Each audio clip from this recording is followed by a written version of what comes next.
নমস্কার দর্শক বন্ধুরা, একটি প্রশ্ন আমাদের মনের মধ্যে প্রায় তৈরি হয়। মানুষের ভাগ্য কখন লেখা হয়, জন্মের আগে নাকি কর্মের ভিত্তিতে? যে বিষয়টি নিশ্চিত আপনি দেখেছেন, কোনো একটি শিশু সোনার চামচ মুখে দিয়ে জন্মগ্রহণ করেছে, অর্থাৎ ধনী পরিবারে জন্মগ্রহণ করেছে।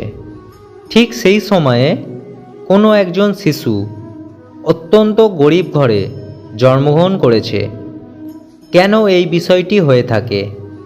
তাহলে কি বলা যায় কোনো মানুষের ভবিষ্যৎ জন্মের আগে থেকেই ঠিক করা থাকে? বন্ধুরা, এই প্রশ্নটি সব সময় যথেষ্ট বিতর্ক তৈরি করেছে। কিছু মানুষ মনে করে ভবিষ্যৎ আমাদের কর্মের ওপর নির্ভরশীল। আমরা যেরকম কর্ম করি তার ভিত্তিতে আগামী দিনের ভবিষ্যৎ নির্ভরশীল। অন্যদিকে কিছু মানুষ মনে করে যে আমাদের ভবিষ্যৎ আমাদের ভাগ্যের ওপর সম্পূর্ণ নির্ভরশীল এবং জন্মের আগে সেটি লেখা থাকে। কোনটি আসলে ঠিক, কি বলছে আমাদের শাস্ত্র, এই বিষয়টি নিয়ে আপনাদের সামনে আলোচনা করব। আশা করি দর্শক বন্ধুরা ভিডিওটি আপনাদের স্বয়ংবৃদ্ধি করবে। নমস্কার দর্শক বন্ধুরা, এসটি অমৃতযোগ চ্যানেলে আপনাদের সুস্বাগতম। ভারতীয় দর্শন শাস্ত্র এবং বিভিন্ন দেবদেবী পুজো অর্চনার পদ্ধতি এই চ্যানেলে মূল আলোচনার বিষয়বস্তু। বন্ধুরা, এই বিষয়টি নিশ্চয়ই আপনি জানেন, ভগবান শ্রীকৃষ্ণের জন্মের আগে আকাশবাণী হয়েছিল যে দেবকীর অষ্টম পুত্র কংসকে বধ করবে। তখন কংস ভাবল যে অষ্টম পুত্র যেহেতু আমার বধ করবে, তাই আমি তাকে জন্মের সাথে সাথে হত্যা করব। আর এই চিন্তাভাবনার সঙ্গে কংস দেবকীর সকল পুত্রগুলি জন্মানোর সাথে সাথে তাদেরকে হত্যা করতে থাকে।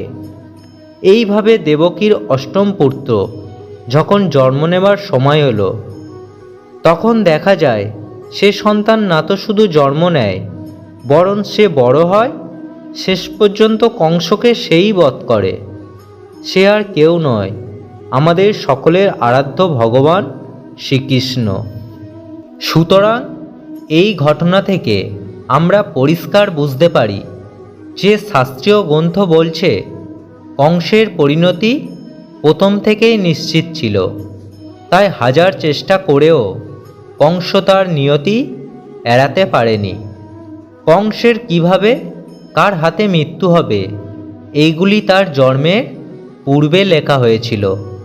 তাই সেই রকমই রামায়ণে কি ঘটনা ঘটবে, ভগবান শ্রী রামচন্দ্রের হাতে রাবণের যে বধ হবে এবং একদিন শ্রী রামচন্দ্র, মাতা সীতা ও লক্ষ্মণকে বনবাসে যেতে হবে, এই সমস্ত কিছুই ঘটনার পূর্বে লেখা হয়েছিল বাল্মীকির দ্বারা। এমনটাই কিন্তু বলছে আমাদের শাস্ত্রগ্রন্থ। এমনকি মহাভারতের ক্ষেত্রেও বিষয়টি একইভাবে প্রযোজ্য। মহাভারতের ঘটনাগুলি ঘটার পূর্বে মহর্ষি বেদব্যাস মহাভারত রচনা করেছিলেন। আর শ্রীমদ্ ভগবদ্ গীতাতেও ভগবান শ্রীকৃষ্ণ একই কথা বলেছে বারবার, যে প্রত্যেক মানুষে তার প্রারব্ধে মিশে যেতে হবে। অর্থাৎ এই সংসারে জন্ম নেয়া সকল মানুষের ভাগ্য জন্মের আগেই লেখা হয়ে থাকে। কোন মানুষ কবে জন্ম নেবে, তার সঙ্গে কি কি হবে, সে কোন কোন অসুবিধার সম্মুখীন হবে, এই সব কিছু বিধির বিধান। তাহলে বন্ধুরা, এখানে এই প্রশ্নটি ওঠে, সব কিছু যদি পূর্ব থেকে লেখা হয়ে থাকে, তাহলে আমাদের কর্মের ভূমিকা কি? আমাদের কর্মের কি কোনো প্রয়োজন রয়েছে? কারণ কংস, রাবণ তাদের ভবিষ্যৎ জেনেও কিন্তু তাদের মৃত্যু এড়াতে পারেননি। আকাশবাণী বা ভবিষ্যৎবাণী সত্য হয়েছে। তাহলে এই প্রশ্নটা ওঠা স্বাভাবিক যে কর্ম করে আমাদের লাভ কি? বন্ধুরা, এখানে আমাদের ভগবান শ্রীকৃষ্ণ শ্রীমদ্ ভগবদ্ গীতায় কথাগুলি এর যথার্থ উত্তর ব্যাখ্যা করেছেন। বন্ধুরা, শ্রীমদ্ ভগবদ্ গীতা অনুসারে মানুষের এ জন্মের কর্মের ফল কেবলমাত্র এ জন্মের মধ্যে সীমাবদ্ধ থাকে না। তার মানুষ্যরূপে এক একটা জন্মের কর্মের ফল তার পরবর্তী জন্মের ভাগ্য নিয়ন্ত্রণ করে তার এ জন্মের কর্মের প্রকৃতি দেখে। ঠিক করা হয় যে পরবর্তী জন্মে সে গরিব ঘরে জন্মগ্রহণ করবে নাকি ধনী পরিবারে জন্মগ্রহণ করবে, স্ত্রী হয়ে জন্মগ্রহণ করবে নাকি পুরুষ হয়ে, এমনকি কোন দেশে সে জন্মগ্রহণ করবে এবং কেমনভাবে জন্মগ্রহণ করবে, তা সমস্ত কিছু নির্ভর করে আগের মনুষ্য জন্মের কর্মের ফলের ওপর নির্ভর করে। কোনো মানুষ তার এ জন্মে করা কর্ম অনুযায়ী কর্মফল ভোগ করার পূর্বে যদি মৃত্যুবরণ করে, তাহলে তার এ জন্মের করা কর্মফল পরবর্তী জন্মে ভোগ করবে। এই বিধির বিধানে কেউ বাদ যায় না। এমনকি মানুষ্যজনিতে জন্ম নেয়া ভগবানও নয়। সেই কারণে ত্রেতাযুগে শ্রীরামচন্দ্র বালিকে যেহেতু লুকিয়ে বধ করেছিলেন, তাই এই কর্মফল দাপর যুগে ভগবান শ্রীকৃষ্ণ রূপে ভোগ করতে হয়েছিল।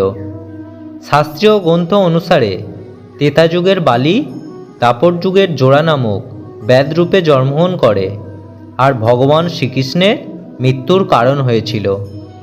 তাই শ্রীমদ্ ভগবদ্ গীতা অনুসারে মানুষের ভাগ্য তার জন্মের পূর্বে লেখা হলেও সেই ভাগ্য মূলত লেখা হয় তার কর্মের ওপর নির্ভর করে।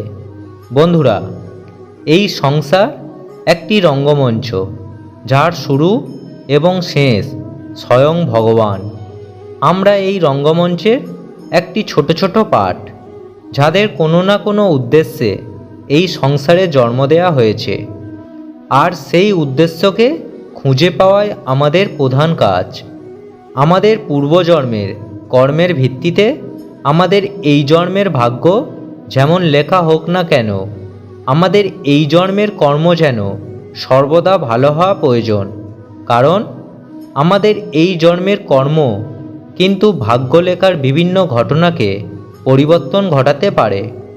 তাই শুধুমাত্র ভাগ্যের দোহাই না দিয়ে আমাদের কিন্তু সর্বদা কর্মকে বেশি গুরুত্ব দেওয়া প্রয়োজন। সেই কর্ম অবশ্যই ভালো কর্ম হওয়া উচিত।